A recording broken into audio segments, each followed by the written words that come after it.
All right, let's be real for a second. We've all been there, right? Your AI assistant can sometimes feel like, well, like a really frustrating intern. But today, we're going to change all that. I'm going to show you how to take that AI and turn it into your absolute best project management asset just by getting good at one thing, writing a great prompt. I mean, you know exactly what I'm talking about, don't you? You ask for a simple project timeline, and what you get back is just totally useless. Or you ask for a risk analysis, and it spits out this generic high school level essay on what risk means. It is so frustrating. And honestly, it feels like a massive waste of your valuable time. But here's the thing, and this is the big secret. The problem isn't the AI. It's not dumb. The problem is us. We're giving it terrible instructions. So here's the mindset shift. Stop thinking of your AI like it's Google. Instead, think of it like a brilliant, super eager junior team member who is, well, extremely literal. To get their best work, you have to be crystal clear with your directions, precise, structured. That's the game. And just look at this. This is the perfect example. On the left, you see that vague prompt, make a project timeline. That's the kind of thing that gets you that useless intern response we were just talking about. But look over on the right. See the difference? We've given it a role to play, a super specific task, and we've even told it the format we want. The difference in the quality of the answer you get back is, well, it's night and day. This right here is the key we're going to unlock today. So how do we actually do that? How do we get from the bad prompt to the good one? Well, we're going to start with a really simple but powerful formula. It's called RTF. Think of this as your new foundation, the first step to getting way, way better results, like immediately. Okay, first up is R, and that stands for role. This is so important. You need to tell the AI who you want it to be. You're basically giving it a job title. Are you talking to an experienced project manager? A senior data analyst? A construction foreman? When you give it a role, it's like you're telling it which hat to wear, and that helps it pull the right kind of information from all that data it's been trained on.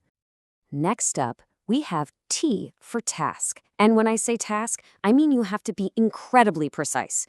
Don't just say something vague like, look at the risks. No way.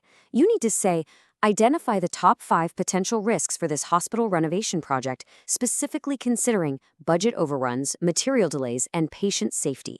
See the difference? Specific, actionable. That's what you're aiming for. And finally, we have F for format. This is a game changer, and it's one that people forget all the time. You have to tell the AI exactly how you want the information delivered back to you. Do you want it in bullet points, a markdown table, a formal risk register? If you don't tell it, you're just rolling the dice and leaving the entire structure up to chance. Don't do that. Get what you actually need. And here's what that looks like when we put it all together. Let's take that facility renovation example. The role? We tell it, you are an experienced construction project manager. The task? Identify specific risks. And the format? Put it in a risk register table. A simple structured prompt like this is it's infinitely more powerful than just lazily typing, give me a list of risks. Okay, so RTF is amazing. It's going to be your go-to for probably 80% of your daily tasks. But what about the really big, complex, nuanced stuff? For that, we need to level up our game. So let's talk about the create formula. This is where we get really sophisticated. So create basically takes everything we loved about RTF and adds a few more layers for even more control. This is where things get really cool. We start adding things like examples, literally showing the AI what a good answer looks like. We can define adjustments, constraints like budget limits or non-negotiable deadlines. We even tell it how we're going to evaluate the output. This is the framework you pull out when the details and the nuance absolutely have to be perfect. Just check out this comparison.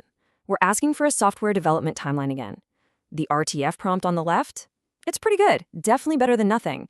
But the create prompt on the right? I mean, it's just in a completely different league. We're giving it examples of project phases, we're adding a constraint, make sure there's a 2-week buffer, and we're requesting a very specific Gantt chart format. This is how you get an output from an AI that is almost ready to be plugged right into your project plan. All right, you ready for the real pro-level stuff? This technique is called prompt chaining. Here's the big idea. The most powerful and insightful interactions you'll have with an AI are never just a single command. They're conversation.